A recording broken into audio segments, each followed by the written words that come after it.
ఆరుని చిత్రగుప్త రహస్య మందిరంలో ఉంచడంతో అప్పుడు ఆరు చాలా బోర్గా ఫీల్ అవుతూ ఉంటుంది. గుప్తా గారు, మీరు నన్ను భూలోకానికి పంపించాలని ప్లాన్ చేసి నారద మునీంద్రుల వారు వస్తున్నారని చెప్పి ఈ రహస్య మందిరంలో ఉంచారు. ఇక్కడేమో మాట్లాడడానికి ఎవరూ లేరు. నాకు బోర్గా అనిపిస్తుంది. కాస్త ఆ మాయా దర్పణాన్ని తీసుకొచ్చి ఇవ్వండి. అందులో నా కుటుంబం ఏం చేస్తుందో చూస్తాను ప్లీజ్ గుప్తా గారు అని చెప్పి ఆరు అంటూ ఉంటుంది. దాంతో గుప్తా మాయాదర్పణం తీసుకువచ్చి ఆరు ముందు పెడతాడు.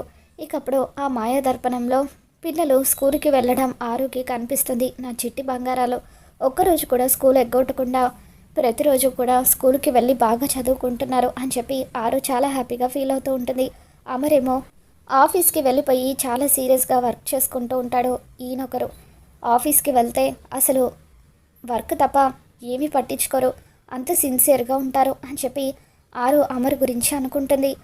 బాగి ఏం చేస్తుందా అని చెప్పి ఆరు మాయాదర్పణంలో చూస్తూ ఉంటే బాగి చెంబతో కలిసి రోడ్డు మీద నడుచుకుంటూ వస్తూ ఉంటుంది. ఇక దాంతో బాగి పక్కన చెంబని చూసి ఆరు ఒక్కసారిగా షాక్ అవుతుంది.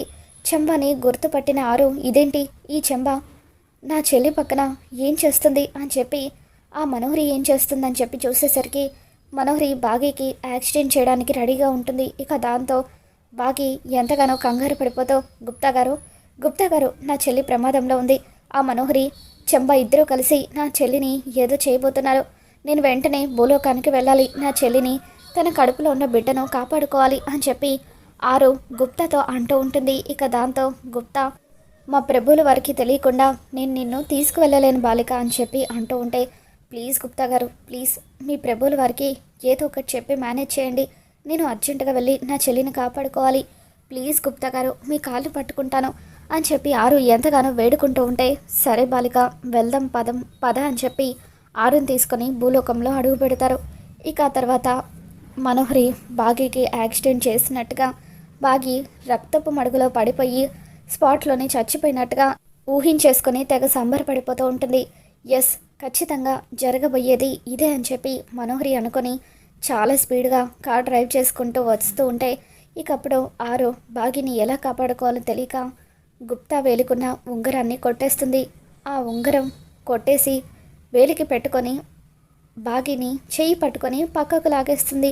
ఇక దాంతో మనోహరి స్పీడ్గా వచ్చి చెంబని గుద్దేసి వెళ్ళిపోతుంది. చెంబ అబ్బా అంటూ కింద పడిపోవడంతో జనాలంతా కూడా చుట్టూ మూగుతారు. అప్పుడు బాగి యాదమ్మ అని చెప్పి తనని పిలుస్తూ ఉంటే, ఇకప్పుడు చెంబ స్పృహ కోల్పోవడంతో బాగినే చెంబని హాస్పిటల్లో అడ్మిట్ చేస్తుంది. ఈ బాగిని గుద్దేద్దామనుకుంటే ఈ చెంబ అడ్డొచ్చింది, నా ప్లాన్ అంతా కూడా నాశనం చేసేసింది అని చెప్పి మనోహరి అనుకుంటుంది. గుప్తా ఆరు వైపు కోపంగా చూస్తూ ఉంటాడు. బాలిక, నీ సహోదరిని కాపాడుకోవడానికి మళ్ళీ నా అంగుళికము కొట్టేశావా అని చెప్పి, నువ్వు ఇలా పదే నా అంగుళికము కొట్టేయడం ఏమి బాగోలేదో అని అంటూ ఉంటే, సారీ గుప్తా గారు, నా చెల్లిని ఎలా కాపాడుకోవాలో నాకు అర్థం కాలేదో, అందుకే మీ ఉంగరాన్ని దొంగిలించాల్సి వచ్చింది. అయినా నా శక్తులు నాకు తిరిగి ఇచ్చేస్తే అప్పుడు పదే మీ ఉంగరం కొట్టేసే అవకాశం నాకు ఉండదు కదా అని చెప్పి ఆరు అంటూ ఉంటుంది. ఇక దాంతో ఎప్పుడైతే నీ అస్థికలు నదిలో కలిసిపోయాయో అప్పుడే నీ శక్తులని నశించాయి బాలిక. కనీసం నీ సహోదరికి నువ్వు కనిపించవు వినిపించవు కూడా అని చెప్పి గుప్తా అంటూ ఉంటే, సరేలేండి ఏం చేస్తాం, కనీసం నా చెల్లితో మాట్లాడే అదృష్టం లేకపోయినా వాళ్ళను కళ్ళారా చూసుకునే అదృష్టం అయితే ఉంది కదా, అలా అయినా చూసి ఆనందపడతాను అని చెప్పి ఆరు ఇంటికి వస్తూ ఉంటుంది. మరోవైపు చెంబని బాగి హాస్పిటల్లో అడ్మిట్ చేసిన తర్వాత వెంటనే రాథోడ్కి ఫోన్ చేస్తుంది. జరిగింది మొత్తం రాథోడ్కి చెప్పడంతో రాథోడ్ పరుగున అమర్ దగ్గరికి వస్తాడు. సార్ మిస్ అమ్మ యాదమ్మ ఇద్దరు కూడా మార్కెట్కి వెళ్తూ ఉంటే స్పీడ్గా ఏదో కార్ వచ్చి యాదమ్మని గుద్దేసిందట సార్ అని చెప్పి అంటూ ఉంటే, మై గాడ్, బాగీకైతే ఏం కాలేదు కదా అని చెప్పి అమర్ అంటూ ఉంటాడు. లేదు సార్, మేడం సేఫ్గానే ఉన్నారట, ఇప్పుడు హాస్పిటల్లో ఉన్నారట అని రాథోడ్ చెప్పగానే అమర్ పరుగున హాస్పిటల్కి వస్తాడు. బాగి నీకేం కాలేదు కదా అని చెప్పి అమర్ చాలా కంగారు పడిపోతూ ఉంటాడు.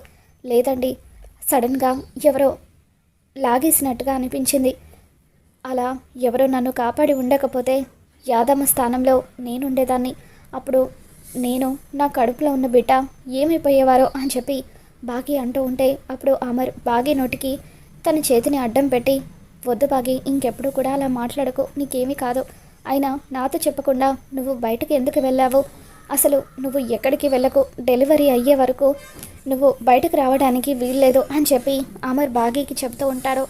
ఇక దాంతో బాగి సరేనండి అని చెప్పి అమర్ని గట్టిగా హక్ చేసుకుంటుంది. ఇక ఆ తర్వాత అమర్ రాథోడ్ ఆ కన్సల్టెన్సీ వాళ్ళకు ఫోన్ చేసి, యాదమ్మ కుటుంబ సభ్యులకు ఇన్ఫర్మేషన్ ఇవ్వమని చెప్పు.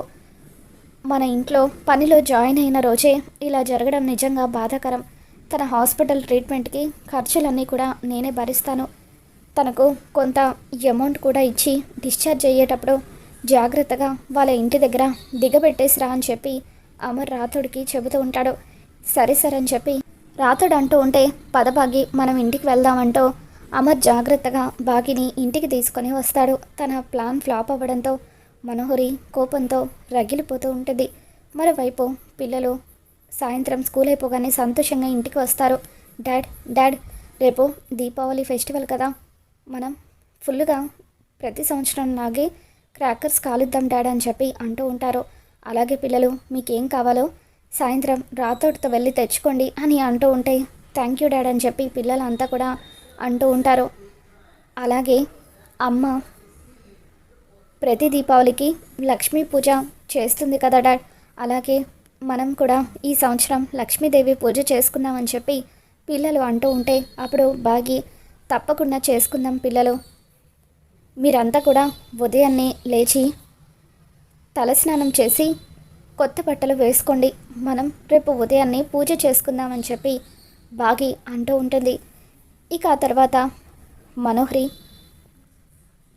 దీన్ని కనుక నేను ఇప్పుడు చంపేసి ఉండుంటే పూజ కాదు, దీని కర్మకాండలు జరిపించి ఉండేవారు, కొంచెంలో మొత్తం కూడా మిస్ అయింది అని చెప్పి కోపంతో రగిలిపోతూ ఉంటుంది. మరోవైపు దీపావళి పండుగ రోజున ఉదయాన్నే అమర్ పిల్లల కోసం, బాగి కోసం, అందరి కోసం కొత్త బట్టలు తీసుకొని వస్తాడు. ముందుగా పిల్లల్ని పిలిచి, పిల్లలు ఇవిగోండి, మీకు ఇష్టమైన కలర్ కొత్త బట్టలు తీసుకువచ్చాను, మీ అందరికీ నచ్చాయో లేదో చూసుకోండి అని చెప్పి అమర్ అంటూ ఉంటాడు. పిల్లలంతా కూడా తమ బట్టలు ఓపెన్ చేసి చూసుకొని, చాలా బాగున్నాయి డాడ్, మాకు చాలా బాగా నచ్చాయి అని అంటూ ఉంటారు. ఈవినింగ్ క్రాకర్స్ కాల్చేటప్పుడు వేసుకోండి అని చెప్పి అమర్ అనడంతో ఓకే డాడ్ అని చెప్పి పిల్లలు అక్కడి నుండి వెళ్ళిపోతారు. బాగి పూజ కోసం అని చెప్పి అన్ని ఏర్పాట్లు చేస్తూ ఉంటుంది. ఇకప్పుడు అమర్ బాగిని పిలిచి, బాగి నీకోసం కూడా నేను శారీ తీసుకువచ్చాను, నచ్చిందా అని అడుగుతూ ఉంటాడు. ఈ కలర్ శారీ అంటే ఆరుకి చాలా ఇష్టం, నాకు కూడా చాలా ఇష్టం, నీకు కూడా ఈ కలర్ చాలా బాగుంటుందని తీసుకొచ్చాను అని అమర్ అంటూ ఉంటే అప్పుడు బాగి ఆ శారీని చూసుకొని మురిసిపోతూ, నిజంగానే ఈ కలర్ చాలా బాగుందండి అని చెప్పి అంటూ ఉంటుంది. ఇక ఆ తర్వాత రాథోడ్కి కూడా అమర్ కొత్త డ్రెస్ తీసుకొని వస్తాడు.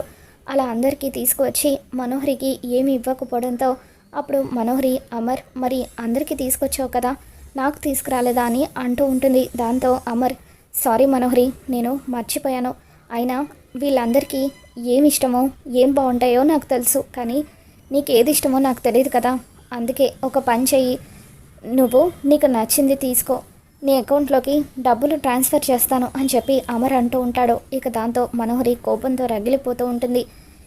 అమర్ అక్కడి నుండి వెళ్ళిపోయిన తర్వాత బాగి కావాలని మనోహరిని ఆట పట్టిస్తూ, మనోహరి, మా ఆయన తీసుకొచ్చిన శారీ చాలా బాగుంది కదా, ఆయన సెలెక్షన్ చాలా పర్ఫెక్ట్గా చేస్తారు, నాకు ఏ శారీ నప్పుతుందో కరెక్ట్గా అలాంటిదే తీసుకువచ్చారు, నిజంగా భర్త చేతుల మీదుగా చీరను కొనిపించుకోవాలంటే ఎంతో అదృష్టం ఉండాలి, పాపం నువ్వు ఆ అదృష్టానికి నోచుకోలేకపోయావు అని చెప్పి బాగి మనోహరికి షాక్ ఇస్తూ ఉంటుంది. ఇక దాంతో మనోహరి కోపంతో రగిలిపోతూ ఉంటుంది.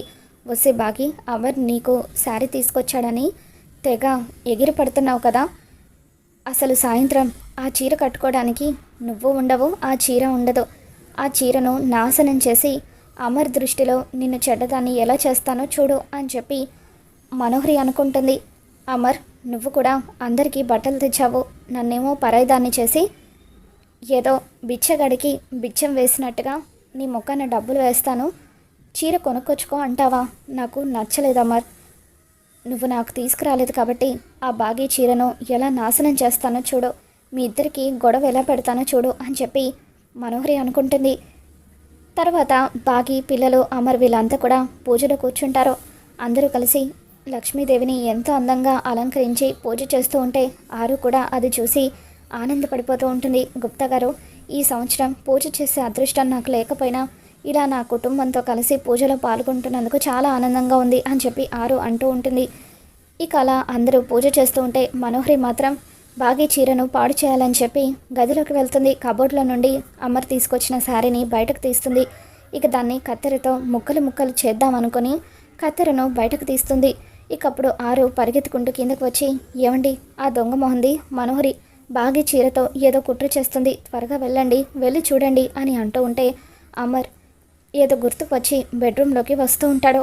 అలా అమర్ అక్కడికి వచ్చేసరికి మనోహరి బాగి చీరను ముక్కలు చేస్తూ ఉంటుంది. ఇక దాంతో అలా మనోహరి బాగి చీరతో కుట్ర చేస్తూ అమర్కి రెడ్ హ్యాండెడ్గా దొరికిపోవడంతో మనోహరి చెంప పగలగొడతాడు. నేను బాగి కోసం ఎంతో ప్రేమగా తీసుకొచ్చిన చీరను నాశనం చేస్తావా? అయినా నీకు కూడా డబ్బులు ఇస్తానని ఏదో ఒకటి తెచ్చుకోమని చెప్పాను కదా. మరి ఇంత జలస్ పనికిరాదు మనోహరి. నా భార్యకు ఎంతో ప్రేమగా తీసుకొచ్చిన చీరను నాశనం చేయాలని చూస్తావా అని చెప్పి మనోహరి చెంప పగలగొడతాడు. ఇక దాంతో సారీ అమర్, అంటే అది నేను కావాలని చేయలేదు, ఏదో అనుకోకుండా అలా జరిగిపోయింది అని అంటూ ఉంటే షటప్ అని చెప్పి అమర్, ఇంకొక క్షణం కూడా నువ్వు నా కళ్ళ ముందు ఉండడానికి వీల్లేదు, వెళ్ళిపోయి ఇక్కడ నుండి అని చెప్పి మండిపడుతూ ఉంటాడు.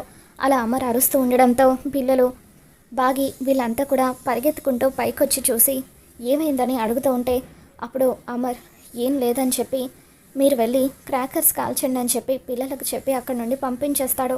బాగి అమర్తో ఏమైందండి, ఎందుకంత సీరియస్ అయ్యారు అని అంటూ ఉంటే మనోహరి నీ శారీని నాశనం చేయాలని చూసింది, అందుకే నేను తన మీద మండిపడ్డానని చెప్పి అమర్ అంటూ ఉంటాడు.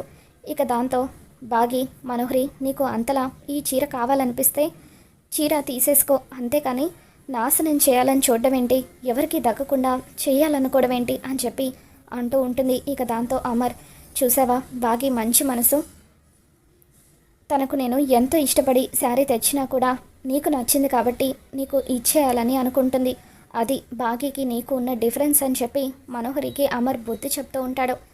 ఇంకెప్పుడు కూడా ఇటువంటి పనులు చేయకు, చేసావంటే మాత్రం చూస్తూ ఊరుకోనంటూ అమర్ చాలా స్ట్రాంగ్గా మనోహరికి వార్నింగ్ ఇస్తూ ఉంటాడు.